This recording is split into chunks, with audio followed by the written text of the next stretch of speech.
नमस्कार शेतकरी मित्रांनो, पीएम किसान सन्मान निधी योजनेबद्दल बोलणार आहोत आपण की पीएम किसान सन्मान निधी योजना जी आहे ती शेतकऱ्यांसाठी अतिशय लाभदायक ठरते. ज्यावेळेस तिचे पैसे अकाउंटमध्ये येतात आणि शेतकऱ्यांना मिळणारा जो काही लाभ आहे तो औषधे वगैरे या सगळ्या गोष्टींसाठी ते कामात येत असतात. योजनेमध्ये पात्र शेतकरी कुटुंबाला दरवर्षी 6,000 रुपये मिळतात आणि शेतकरी कुटुंबातील फक्त एकाच व्यक्तीला आतापर्यंत ते पैसे मिळत होते. आता सध्या शेतकरी 22व्या हप्त्याची आतुरतेने वाट पाहत आहेत. मात्र या हप्त्यापूर्वी केंद्र सरकारने काही महत्त्वाचे नियम स्पष्ट केले आहेत, जसे की ई-केवायसी पूर्ण असणे, फार्मर आयडी अपडेट असणे आणि कागदपत्रांमध्ये कोणतीही तफावत नसणे आवश्यक आहे.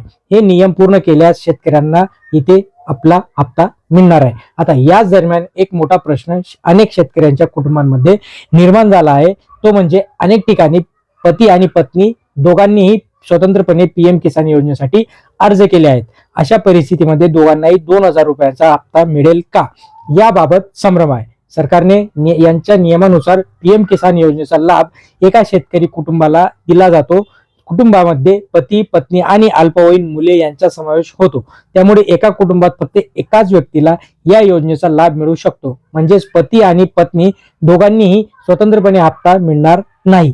जर पती आणि पत्नी दोघांनीही अर्ज केला असेल तर अशा प्रकरणांमध्ये तपासणी केली जाते. अपात्र लाभार्थी आढळल्यास त्यांचा हप्ता थांबवला जाऊ शकतो किंवा आधी मिळालेली रक्कम परत घेण्याचे निर्देशही देण्यात येत असतात. आपल्या पीएम किसान योजनेचा जो काही स्टेटस आहे ते कसं चेक कराल आणि त्याच्यावर जाऊन तुम्ही या सगळ्या माहितीचा अपडेट घेऊ शकता.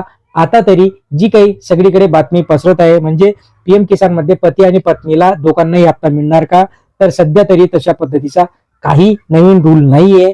फक्त कुटुंबातील एकाच व्यक्तीला हा हप्ता मिळणार आहे. धन्यवाद.